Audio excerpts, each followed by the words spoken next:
이 간호사분들 그 집회하는 거 금요일 날 봤더니 이분들 진짜 똑똑해. 규탄한다가 아니고요. 이거 간호법 통과 반대하거나 가짜뉴스 낸 놈들 총선 때 표로 심판할 거야. 그러면서 간호사분들한테 1인 1정당 갖기 운동 제안했어요. 총선 기획단이 만들어졌어. 나는 정당인 줄 알았어. 이렇게 하는 거야, 일은. 그러면 지금 국민의힘에서 말도 안 되는 가짜뉴스 내는 사람들 입을 닫게 하는 효과가 있거든요. 이제 간호사분들 너무 쉽게 본 거지. 그러니까 간호사협회가 이번에 간호법 이슈가 불거지기 전부터 그러니까 1인 1정당 갖기, 이 정당에 가입했으면 10만 원 후원금 꼭 누구한테든 내기. 그러니까 이런 식으로 그 투명 정치 운동을 해왔다고 하더라고요. 그러니까 저는 이제 그 디테일이 놀란 게, 그러니까 어느 정당에 가입할지는 자유, 어디든 가입을 하되 대신에 누구 한 사람 정치인을 선정해서 꼭 후원금을 내라. 그래야지 우리가 지금 그러니까 정치하고 있다는 걸 정치인이 알게 된다. 이렇게 계속 운동을 해왔다는 걸 듣고 굉장히 놀랐습니다. 진짜 똑똑한 사람들이구나. 확실히 깨어있는 시민의 조직된 힘이 이런 거예요. 진짜 괜찮으시대요. 이번에 언론사들은 그걸 크게 안 내던데 간호사분들 집회하는데 끝이 안 보이더만요. 그리고 의상 맞춰 입고 파란색 딱 구호표 이렇게 드는데 진짜 무슨 뭐 집회라는 생각보다 어떤 축제의 느낌이 들고 되게 이런 표현하면 좀 그렇지만 되게 멋있더라고요. 그러니까 특히 그 간호사라는 그 직업군 자체가 그 네트워크가 엄청 잘 만들어져 있잖아요. 그게 지역별로든 안 그러면 기수 단계든 학교별로든 그러니까 병원별로든 어쨌거나 그 중첩되어 있는 네트워크가 엄청 잘 조직되어 있는 분들이어가지고 특히나 가족들까지 생각하면 진짜 엄청 큰 규모로 모일 수밖에 없죠. 네. 근데 이번에 저 간호사 업무 아닌 걸 왜 시켜? 불법 신고해라고 그랬더니 서버가 다운될 정도로 많이. 그건 좀 간호사협회가 잘못한 것 같습니다. 미리 준비를 서버 확충을 했었어야지. 요금을 다 내놨어야지. 돈을 더 써야 돼. 예. 아까 저게 새늘박기 씨랑 비슷한 거지. 예. 트래픽 초과로 현재 접속이 되지 않습니다. 그 다음에 현장 신고 세도의 서버 마비. 실제로 그 이야기 나오더만 간호사분들이 이게 불법인 줄 몰랐대요. 예, 네. 그 의견이 원래 자기들이 해야 되는 건 줄 당연히, 알았다네. 네. 자, 그런 거였었고 여기다가 전공의들 지금 인턴 레지던트 이 전공의들이 간호사 투쟁 지지선언을 냈습니다. 근데 저건 또 자기 입장에서 어쩔 수 없는 거죠. 그러니까 그 간호사들 처우가 제대로 개선이 돼야지 자기들 일이 편해지거든요.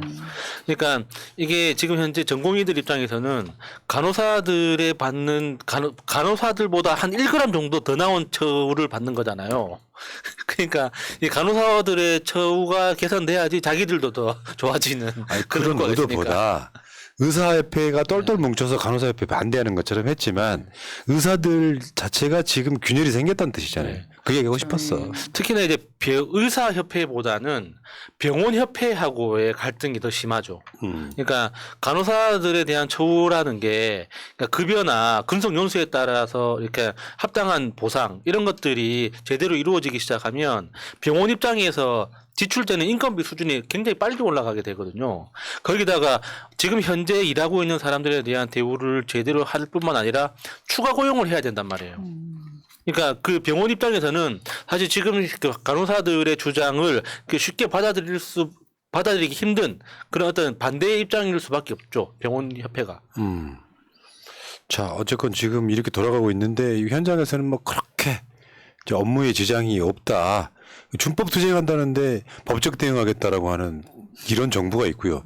법 지키겠다는데 지랄지랄 하시고. 자, 간호사분들 화이팅 하시고요. 간호사의 불법 의료 행위 다시 한번 알려드리겠습니다. 대리수술, 체열, 심전도, 항암제 조제, L튜브 교환, 기관 삽관, 봉합 뭐 이런 것들이 다 간호사가 하면 안 되는 의사의 업무다. 간호사분들도 몰랐다는 법적으로는 그렇다. 자, 알고는 계시고요. 지금부터는 이제 집회가 많아지고 나오는 사람 숫자가 많아지고 일단 민주노총의 건설로저만 나와도 광화문 일대 마비돼 버리잖아요. 그렇죠. 근데 민주노총 전체, 한국노총 전체, 간호사 단체 뭐 이렇게 또 기존에 하고 있던 촛불 행동 이런 게 다 합쳐지면 그래서 물대포를 써야 된다고 국민의힘이 드디어 물대포를 꺼내들었습니다. 지금 물대포가 어딘가에 있겠죠. 안 쓴 지 오래됐지만. 진짜 윤석열 들으라고 어떤 헛소리를 좀 심하게 해야 되잖아요. 그래야지 언론을 타고 윤석열한테 이쁨 받고. 나 이렇게 열심히 하고 있어요. 이렇게 손 흔드는 효과가 나지 않습니까? 하다 보니까 진짜 헛소리까지 나오네요. 그러니까 저 건설 노조가 광화문 일대 시청 인근 이때에서 뭐 술을 마셨다 쓰레기를 버렸다 난리치신 이 상황의 분위기를 맞춰가지고 우리가 물대포를 없애가지고 난장 집회를 못 막는다. 난장 집회가 어디 있어요? 노숙투쟁하는 게 물대포로 쏠 일이야? 아니 그 태극기 그 집회하면 어르신들 뭐 근처에다가 노상방뇨하고 음식물 쓰레기 버려놓고 가고 막 술 마시고 취해가지고 난동 부리고 하는 거 왜 그거에 대해서는 문제 삼지 않을까요? 진짜 신기한 놈들 아닙니까? 자, 우리 방송이 있을 때도 있었던 사건, 백남기 어르신 사망하신 사건이 한번 볼게요. 물대포요. 옆에서 보면은 기함합니다. 그냥 흉기예요, 흉기. 백남기 어르신 저렇게 해가지고 완전 넘어가서 저 장면을 동영상으로 사진으로 찍었던 사람이 새날 당시 패널이셨던 신비님이셨죠. 근데 저게 이제 그 경찰이 저 당시에 물대포 운영 규정을 어겨서 공격적으로 사용했죠. 그러니까 그 물대포는 직접 사용을 그러니까 바로 직선으로 그 맞추지 못하게 그 운영 규정이 돼 있거든요. 그러니까 위로 하늘 위로 올려가지고 곡선을 만들어서 사람한테 닿도록 이렇게 해야 되는데 저 때는 바로 직선으로 직사를 해가지고 사람이 바로 맞고 쓰러지는 그런 장면이 연출됐었죠. 근데 저게 박근혜가 망해가는 과정이었어요. 네. 저 사건이.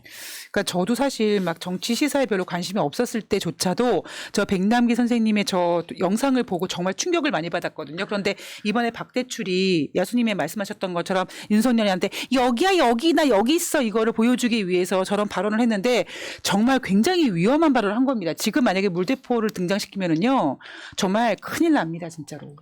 그러니까 이게 달콤한 유혹 같은 건데요. 박대출이나 국민의힘이 착각하는 게 있어요. 물대포가 등장하면요. 아이고 무시호가 아니고요. 이 새끼들 봐라. 한번 해보자는 거지. 더 격렬해집니다. 백남기 어르신 돌아가신 사건이 그런 거거든요. 물대포로 사람이 죽었잖아. 지금 양현동 열사도 마찬가지고. 윤석열 때문에 사람이 죽었잖아요. 네. 그러면 무서워가지고 숨어요? 그러니까 얘네들보다는 훨씬 더 수준이 높은 국민들 입장에서는 더 분노하게 되는 거지. 그런 요소로 작동할 가능성이 높고 관련해서 거의 지금 7, 8년 만에 당시 서울경찰청장이 벌금 1,000만 원 확정됐어요. 문제 뭐 저 개인이 뭐 그런 건 그렇다 치더라도 그때 기억들 하시겠지만 그 뭐 내인사냐 외력이냐 막 어처구니 없잖아요. 네. 실제로 돌아가시는 건 직접적인 사인은 폐렴일 수 있어도 결국 그 폐렴을 유발한 게 물대포의 외력이잖아요. 그 조작하느라고 난리 났었는데 그러면서 박근혜 정권 인기가 뚝 떨어졌던 바로 그 사건입니다. 그래서 제가 다시 한 번 말씀드리지만 박근혜 때랑 아주 유사한 구조로 가고 있다. 세월호 참사 일어났고 백남기 선생 돌아가셨고 최순실 게이트 일어나고 뭐 이런 과정을 거치면서 그냥 망해갔던 거거든요. 그 결사적인 분기점이 내년 총선일 가능성이 되게 높아요. 박근혜가 총선 지고 나서 결국 탄핵당했거든요. 뭐 이런 흐름이 있을 것 같고요. 그런데 여러분들 주말에 촛불 집회 나가셨으면 아시겠지만 지금 경찰이 잔뜩 보수 언론과 그러니까 국민의힘이 압박을 받고 있어가지고 집회를 강경 예를 들면 저 윤희근이가 용산 불려가서 조인트 까인 느낌이에요. 집회 대응은 신중하겠다고 했던 경찰이 3일 만에 강경 진압하겠다 이렇게 법에도 없는 거. 너무 티나게 움직이는 것 같아요. 또 시간이라도 좀 이렇게 일주일이라도 벌었다가 태도를 바꾸던가. 걔네가 좀 급한 것 같아요. 그러니까 아까 푸나님이 말씀하셨던 것처럼 박근혜 정부가 망해가는 거와 지금 윤석열 정부가 망해가고 있는 이 모습과 사실 약간 오버랩되지 않습니까? 그런 부분을 분명히 윤석열 정부도 느낄 거기 때문에 조금 더 시간을 지체하거나 조금 더 고심하거나 조금 더 국민과 얘기할 생각은 아예 없는 정부니까 얘네들이 지금 굉장히 급하게 움직이는 것 같습니다. 지금 용산 대통령실 앞에도 집회 못하게 하겠다 시행령으로 네. 법원이 계속 집회 허용해야 된다라고 이 과정과 똑같은 맥락인데 일단 쫄아 있다는 게 보이잖아요. 집회라고 하는 게 신고제예요, 신고요. 허가제가 아니라. 허가제입니다. 그래서 민주노총 같은 분들이 집회를 했어요. 그랬더니 불법 집회인 것처럼 온갖 선동을 하잖아요. 그러니까 쓰레기가 등장하고 술판이 등장을 하고 그거를 조중동이 때리고 국민의힘이 때리니까 윤희근이가 불법 집회 강경 대응하겠다는데 불법 집회가 없었습니다. 집회라는 게 신고제라고요. 이거를 허가제로 하려다가 위원이 나서 더군다나 이거 있잖아요. 국민의힘이 지금 뭐 하려고 그러냐면 12시부터 새벽 6시까지 야간 집회 금지하겠다. 이거 법 통과하긴 힘든데 이것도 시행령으로 한번 해보지. 이것도 위헌납니다. 하여튼 자기들 마음대로 되는 게 없으니까 뭐라도 해보려고 진짜 발버둥 치는 게 눈에 뻔히 보이긴 하는데 이럴수록 우리나라 기본적인 상식이 그러니까 뭔가 사라진다는 그런 느낌. 그러니까 이게 민생 차원에서 벌어지는 범죄의 어떤 종류들을 보더라도 상상하지 못했던 거 있잖아요. 뭐 지하철 역사 안에서 빨가벗고 다니는 사람들이 나온다든가.